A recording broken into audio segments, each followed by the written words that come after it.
At Luton Airport, they're about to clean something big. It's an Airbus 321, costing £60 million, and with a wingspan almost as big as the Wright brothers' first flight. It's going to be a super-size and super-technical cleaning operation. Well, what's happening right now is the aircraft being moved into its final position into the hangar. Over the next 14 days, the 321 will get its big yearly service. They're going to strip it down and check that every system is working exactly right. Absolutely vital is the clean. The cleaning is really important. Not only the major servicing and everything else that we need to do on the aircraft, cleaning is actually really vital so we can get to see the components we need to see for the inspection. Every inch of the aircraft has to be inspected, but tiny cracks and defects could be hidden by grime. So job one is to get it clean, starting with the fuselage.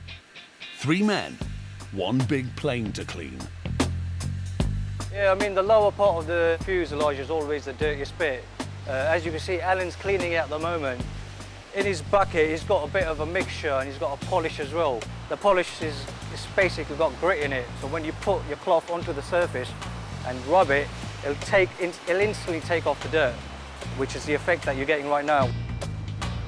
It's quite hard on the neck sometimes, especially when you've been doing it for 8 hours.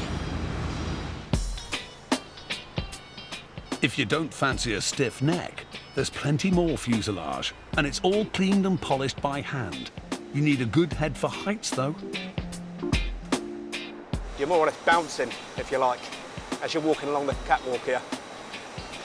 It's obviously where you're going along, you're looking down, you're thinking, oh no, but nah, it's all right. All harnessed up, no problems. Over 14 days of cleaning, they'll get through a staggering 60 kilograms of rags. Truly filthy is the only part of the plane that's supposed to come into contact with the ground, the landing gear.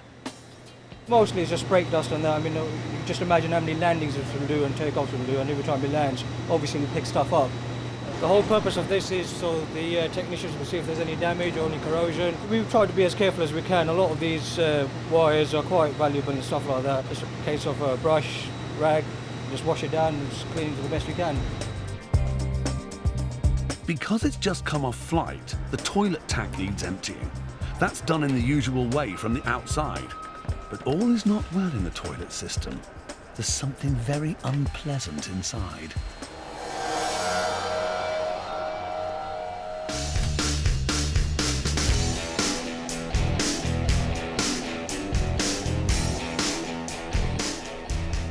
In the giant service hangar at Luton Airport, Monarch's £60 million Airbus A321 is being stripped and deep cleaned as part of a major service.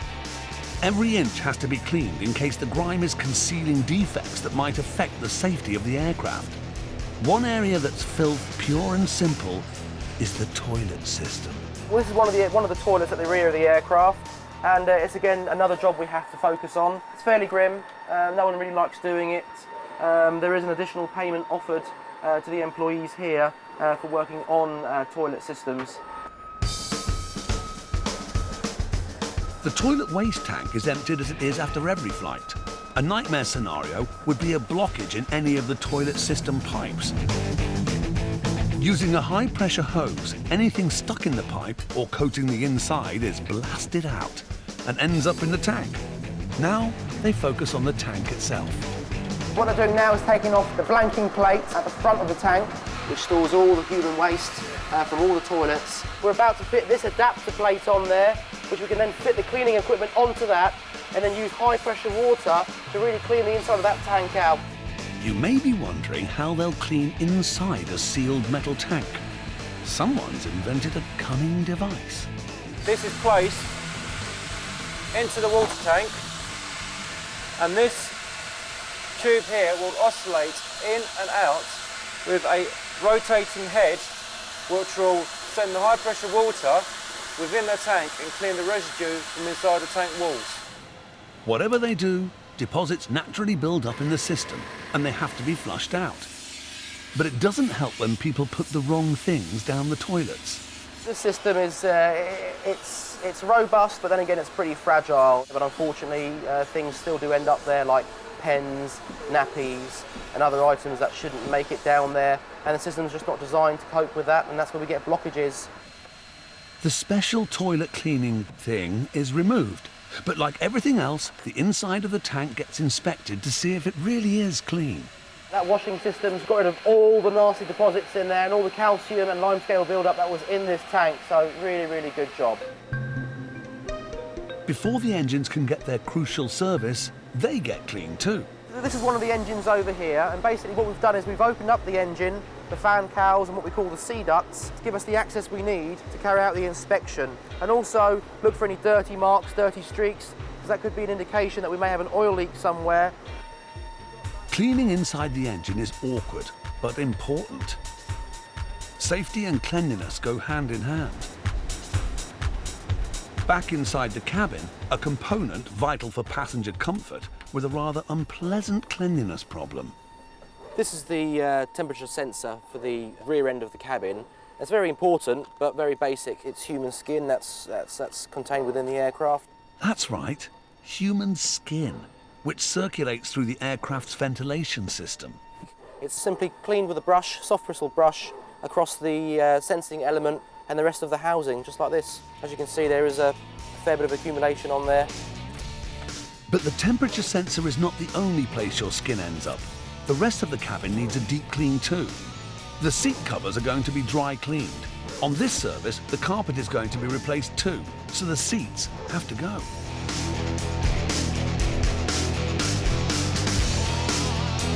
With the cabin stripped out, they're going to delve even deeper beneath the aircraft's skin to reveal what grime lies beneath. Behind the doors of its 66-metre hangar at Luton Airport, Monarch are cleaning and servicing an Airbus A321. In the cabin, they're about to reveal the bits you don't normally see. The seats have been removed, the carpets are up, and we've removed what we call the lower sidewalls, the dado panels. And behind there is normally very, very dirty and dusty because the air will get extracted out from the lower part of the cabin. The filthy insulation has been picking up dust for months. It has to be cleaned for safety reasons.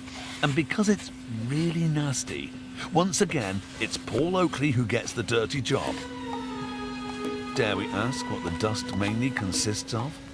It's human skin. Being on an aircraft can make your skin a bit dry and flaky. Now you know where it all ends up. I reckon by the time we removed all the dust from the aircraft, we probably would have used about 7 Hoover bags. That's 7 Hoover bags of shed human skin, people. Probably not what you'd expect when you sign up to do aircraft maintenance. If you want proper aircraft dirt, head for the wheel bay. What we're doing is getting rid of hydraulic fluids, rubbish from the tyres has come off, crap from the runway. Open during takeoff and landing, the wheel bay is not only the place where the wheels go during flight, but contains some of the aircraft's most important systems. And they're filthy. I think the trick to doing this job is elbow grease and the right chemicals. Although we're told about them in every safety briefing, most passengers never get to see an oxygen mask for real. But when they do drop down, you'll be pleased to know that every one of them is nice and clean. You have to check that the flow valve, as you can see here, it's an anti-return valve, is green, which is a service bulletin that we're doing.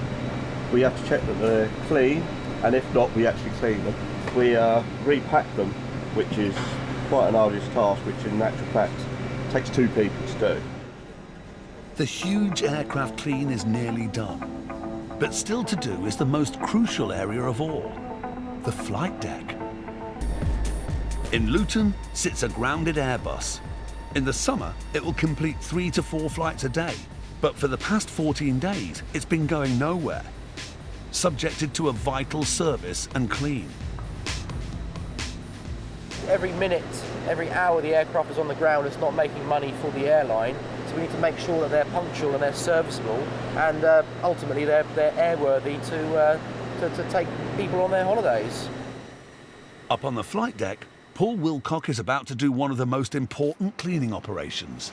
A lot of fingerprints and grime can build up on the screens, and also because the crew often eat in the flight deck, food and the light can drop between the panels and in the switches.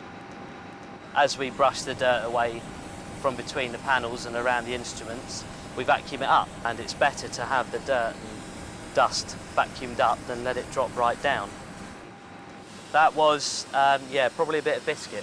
Sometimes we eat them, sometimes we vacuum them, so depends how hungry we are. They don't let just anyone loose in the cockpit with a vacuum cleaner.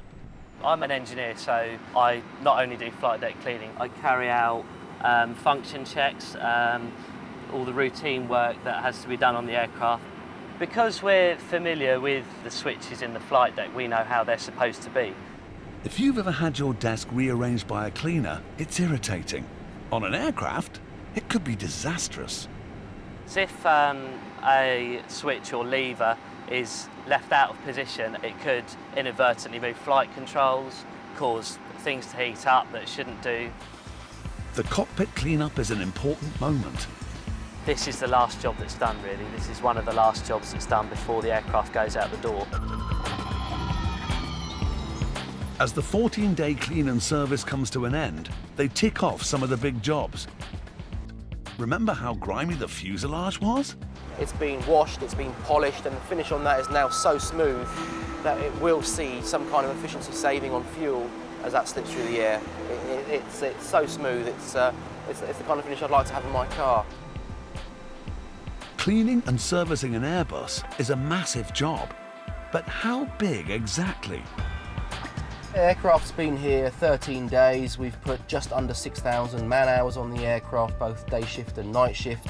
That's technicians, that's mechanics, that's cleaning teams, to make sure this aircraft got out on time, because there's passengers waiting tomorrow to get onto her. Next one's going to be in tomorrow, and the whole story starts over again. It's one of the most intensive and technical cleanup jobs there is. But finally, it's complete, and the Airbus is fit once again to take to the skies.